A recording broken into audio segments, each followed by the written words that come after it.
حسین الرحمان مزاری صاحب جی.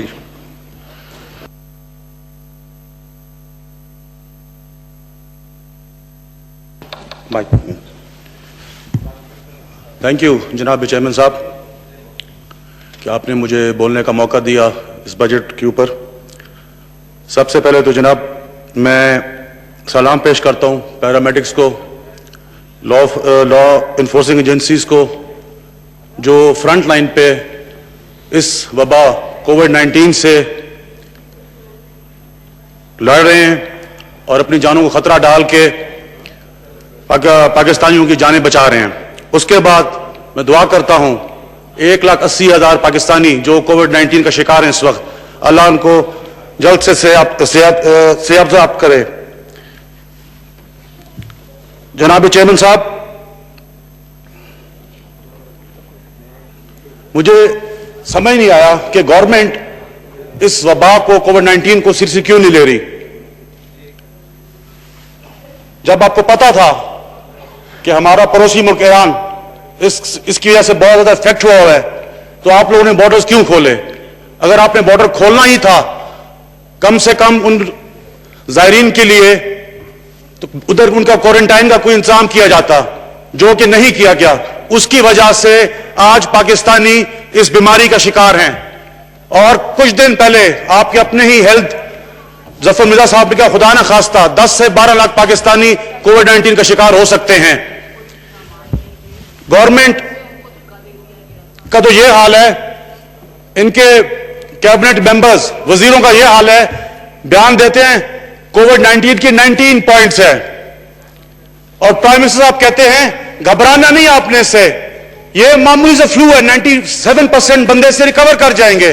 کچھ دن بعد پھر یو ٹرن لیتے ہیں پرائم منسٹر صاحب اور پھر آگے کہتے ہیں کہ میں کیا کروں، ہم لوگوں کو بول بول کے تھکے ہیں، گورنمنٹ کے SOPs فالو نہیں کر رہے. میں پوچھتا ہوں جناب پرائم منسٹر سے کہ جب یہاں کھڑے ہو کے ہمارے چیئرمین براول صاحب نے کہا کہ ہم آئے کا خاتمے کے لیے، پاکستانیوں کی جان بچانے کے لیے اپوزیشن آپ کے ساتھ ہے، ان کا رسپانس کیا ملتا ہے؟ نیگیٹو. کچھ دن پہلے کراچی آتے ہیں 3 مہینے بعد، اتنا شرف وہ نہیں کر سکتے کہ CM سندھ سے جا کے ملے. جو ہمارے CM سندھ سید مرالجی صاحب دن رات محنت کر رہے ہیں، دن رات ایک کیا ہوا اپنے صوبے سندھ کے اندر تاکہ اپنے صوبے سندھ کی عوام کی جان بچائیں اپنی کابینہ کے ساتھ. لیکن پرائم منسٹر صاحب کا اتنا وقت نہیں ہوتا کہ جا کے ان سے ملے اور ان سے پوچھیں کہ آپ کو فیڈرل گورنمنٹ کی طرف سے کیا مدد چاہیے. اگر آپ کو کوئی مدد چاہیے ہم آپ کو دینے کو تیار ہیں. یہاں خالی جو بھی وزیر آتے ہیں، منسٹر آتے ہیں ہاؤس کے اندر، اس کی پرفارمنس یہ ہے کہ جو سب سے بڑا آ کے بیٹھے پولیٹیکلی وکٹمائز کا اپوزیشن کو گالی گلوچ دے، یہ ان کی پرفارمنس ہے. وہ سب سے بہترین منسٹر ہے. جناب چیئرمین صاحب، میں پوچھنا چاہتا ہوں کہ جب 1 سال پہلے پریزیڈنٹ آصف زرداری صاحب نے یہاں کھڑے ہو کے بولا کہ لوکس جو آ رہا ہے ٹڈی دل اور یہ ایک اور قسم کی آپ سمجھے پاکستان کے لیے تباہی لائے گا، اور واقعی یہی ہوا. ہم نے یہ سنا کہ جہاز آ رہے ہیں، کل سپرے ہو رہے ہیں، پرسوں سپرے ہو رہے ہیں، لیکن اینڈ ریزلٹ کیا؟ زیرو.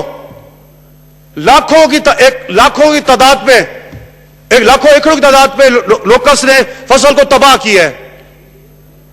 غریب لوگ جائیں تو کہاں جائیں سر؟ یہ تو گورنمنٹ کی پرفارمنس ہے. نہ ان سے کرونا قابو میں آ رہے، نہ ان سے لوکس قابو میں آ رہے. اس دن سردار اختر خان مینگل صاحب نے اپنی تقریر میں کہا کہ اگر اس وبا لوکس کو، ٹڈی دل کو اور آپ نے کنٹرول میں نہیں کیا، یہ پھر بچے دے گی، اگلے سال یہ زیادہ نقصان لائے گی، آپ کی زیادہ یہ ایگریکلچر سیکٹر تباہی لائے گی. آپ نے بتایا بجٹ میں ایگریکلچر سیکٹر میں رکھا کیا ہے جو پاکستان کی بیک بون ہے اکانومی کی؟ زیرو. کہاں آپ نے کوئی سبسڈی دی ہے کھاد کے اوپر، کسی فرٹیلائزر کے اوپر؟ نہیں سر. جناب چیئرمین صاحب، بڑے افسوس سے کہنا پڑتا ہے کہ آپ لوگوں نے ایک تو کووڈ، اوپر سے یہ لوکس ٹڈی دل، آپ لوگوں نے بجٹ میں غریب لوگوں کے لیے ان کے پگاروں میں انکریز کی ہے، نہ پینشن میں انکریز کی ہے. آپ کی انفلیشن 12% پہ بیٹھی ہے. غریب کہاں جائے؟ آپ کے جو فگرز ہے کہتے ہیں کہ اس بار